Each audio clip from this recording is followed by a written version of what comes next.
More sad evidence tonight of a country in decline. Seattle has one of the biggest homeless populations in America. More than 12,000 people live on the streets. That's more than San Francisco has. The population is so large, homeless in Seattle, that it's rapidly moving from a nuisance to a genuine crisis. The campers on 5th and 58th, 20 feet away from Green Lake homes, are gone. It's a mess. Piles of trash left behind. Neighbors say not all the campers were committing crimes, but many were. Kristen Frosaker says residents had to deal with property crime, theft, open drug use, and defecation on their yards. We're not going to shut up because we're not safe. And when our children can't walk down the street to a park. This is what it looks like when a society collapses. State lawmakers in Washington, though, don't see it that way. They see it as a great opportunity.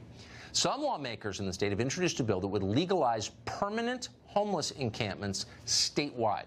The garbage, the human waste, the needles that are already routine features of life in Seattle could soon be coming to parks and open spaces across the state of Washington. Lawmakers used to care about their communities. They wanted them to be orderly, neat, clean, beautiful. Now they're encouraging just the opposite. Jason Rance is a Seattle radio host, and he joins us tonight. Jason, thanks a lot for coming on. I hope I'm not overstating this. I've been to Seattle, which is one of the prettiest cities in the world, really, and seen the chaos and the filth that the homeless, the vagrant population has left there. Why would any lawmaker want to expand that?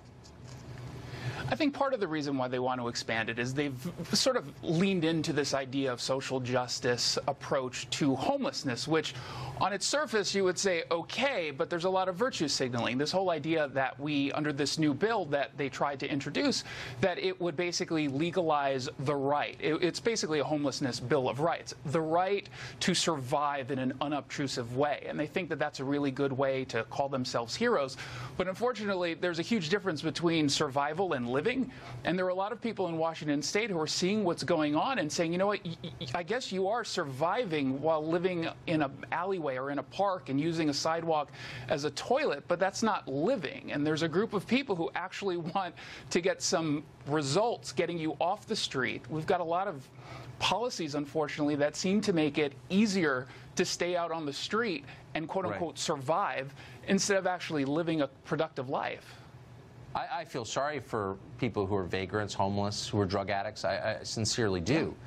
But they're not the only people with an interest in this question. What about everybody else? What about the normal people with kids who just want to live in Seattle and they can't, and their lives are diminished because of this? Does anybody care about them at all? When you ask, they'll say, yes, of course we care, but there are other people we need to care a little bit more about, the people who are living out on the streets. And usually people like me and people who listen to the show, we always come back and say, you could do both, right? You can actually support the people who are paying taxes, living in communities, not wanting their kids picking up needles in parks or stepping over human waste on sidewalks, while also helping the people who are out there living out on the streets. And the funny thing is, when you go to certain communities in Washington state, Marysville is about 30 miles north of Seattle. They have a program in which they have an officer plus a social worker who connects with the homeless, and they say very clearly to the people who need help, you either get the help or we're going to put you in jail. We will give you the help. We will put you in a program. We will get you detoxed. We will put you in transitional housing. You either take that or we're going to make your life a little bit more difficult. And that's actually worked. But that's a little bit too harsh for the folks who live in Seattle, who have this greater influence in our state capital, who want to push this ridiculous bill. I think the bill they're pushing is incredibly harsh, really harsh, vicious, actually. It's an attack on normal people who pay for all of this. It's an attack on civilization itself.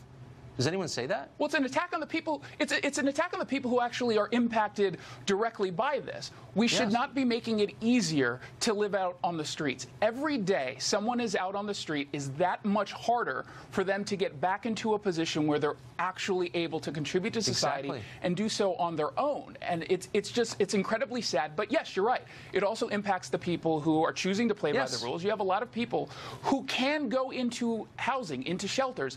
They generally say no. The ones who are not dealing with any sort of mental illness or addiction, they say no because they don't want to follow the rules. Well, I'm sorry, we've got rules of society. Yeah, I don't actually even care what I don't care what they want. I mean, your job is to protect normal people and families. That's your job. Yeah. And anything that threatens them, you know, needs to take second place, I would say, in concerns. Jason, thank you very much. It's great to see you tonight. Good luck. Thanks for having me.